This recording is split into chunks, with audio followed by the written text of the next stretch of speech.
नमस्कार, आप सुन रहे हैं द बॉलीवुड रेडियो और मैं हूं आपके साथ आकाश। किस्सा राजेश खन्ना का है और बात उस दौर की जब राजेश खन्ना और अंजू महेंद्रू का एक तरीके से ब्रेकअप हो चुका था और एंट्री हो चुकी थी डिंपल कपाड़िया की। अंजू से ब्रेकअप के बाद राजेश खन्ना ने ज़्यादा इंतज़ार नहीं किया। कुछ ही दिन बाद मुंबई के जुहू के समंदर किनारे आधी रात के वक्त राजेश खन्ना और डिंपल एक रोमांटिक वॉक पर निकले और अचानक डिंपल कपाड़िया को शादी के लिए प्रपोज कर दिया। शायद डिंपल को खुद भी ये अंदाज़ा नहीं था कि सुपरस्टार राजेश खन्ना इस जल्दबाजी में शादी का प्रस्ताव रख देंगे। अपनी पहली फिल्म के हीरो ऋषि कपूर के साथ भी डिंपल के रिश्ते की खबर इंडस्ट्री में बहुत फैली हुई थी। इन खबरों के मुताबिक ऋषि कपूर डिंपल के साथ अपने रिश्ते को लेकर बेहद सीरियस थे। वरिष्ठ फिल्म पत्रकार भारती एस प्रधान कहती हैं कि राजेश खन्ना 15 साल की डिंपल को जुहू में समंदर किनारे ले गए और बड़े नाटकीय अंदाज से उन्हें प्रपोज कर दिया। इसके बाद उन्होंने ऋषि कपूर की दी हुई अंगूठी समंदर में फेंक दी। बचपन से डिंपल जिस सुपरस्टार की फैन थी, वो शख्स जिसे अपना बनाने की चाहत देश की हर लड़की रखती थी, वो उनसे शादी करना चाहता था, जल्द से जल्द। शायद यही वजह रही होगी कि डिंपल ने राजेश खन्ना से शादी के लिए हाँ कर दी।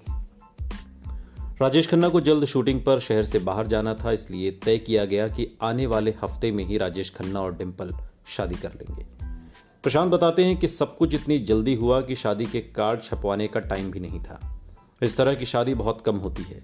शुरुआत में बहुत से मेहमानों को टेलीग्राम भिजवाया गया। निमंत्रण पत्र के तौर पर इस टेलीग्राम में एक लाइन लिखी गई थी, राजेश खन्ना और डिंपल की शादी है, आइएगा, और जगह का नाम लिखा हुआ था। राजेश खन्ना की शादी की खबर ने पूरी फिल्म इंडस्ट्री को हैरत में डाल दिया। ये फैसला इतनी जल्दी आया था कि किसी के पास प्रतिक्रिया देने का समय भी नहीं था। हर बार की तरह फौरन लिए गए अपने फैसले पर राजेश खन्ना को पूरा भरोसा था। किटी पार्टीज और शूटिंग में सिर्फ इसी बात का जिक्र हो रहा था और ज्यादातर लोगों की सहानुभूति ऋषि कपूर के साथ थी। सबको पता था कि ऋषि कपूर डिंपल से बेहद प्यार करते हैं। फिल्म पत्रिका सुपर में वरिष्ठ फिल्म पत्रकार मोहन बाबा का एक लेख छपा था, जिसमें उन्होंने राजेश डिंपल की शादी के समय की कुछ यादें बयां की थी। मोहन ने लिखा, किसी के भी जानने से पहले मैं जानता था कि चिंटू कपूर यानी कि ऋषि कपूर डिंपल कपाड़िया से बेहद प्यार करता था। असल में मैंने दोनों के साथ जो पहली स्टोरी की थी, उसमें डिंपल कपाड़िया और चिंटू एक दूसरे के बारे में दीवानगी से बात कर रहे थे।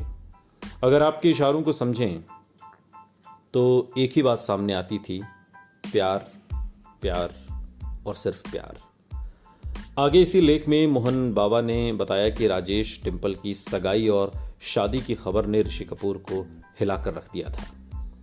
शादी के ऐलान के कुछ दिन बाद मैं चिंटू से ओबराय शेरेटन होटल में मिला था। वो मुझे खींचकर कॉफ़ी शॉप तक ले गया। हमने डिंपल के बारे में बात की और ये दिख रहा था कि चिंटू बहुत अपसेट है, लेकिन वो मजबूत दिखने की पूरी कोशिश कर रहा था। आखिरकार जब मैंने उससे काका डिंपल की शादी के बारे में पूछा तो उसने जवाब दिया, ओह, किसे परवाह है, काका उससे शादी कर सकता है। हालांकि चिंटू ने यह बात बड़ी बेबाकी से कही थी, लेकिन फिर भी आंख के कोने में एक कतरा आंसू का छलक रहा था। एक दिल टूट गया था और दो दिल आपस में जुड़ रहे थे। सुनते रहिए द बॉलीवुड रेडियो, सुनता है सारा इंडिया।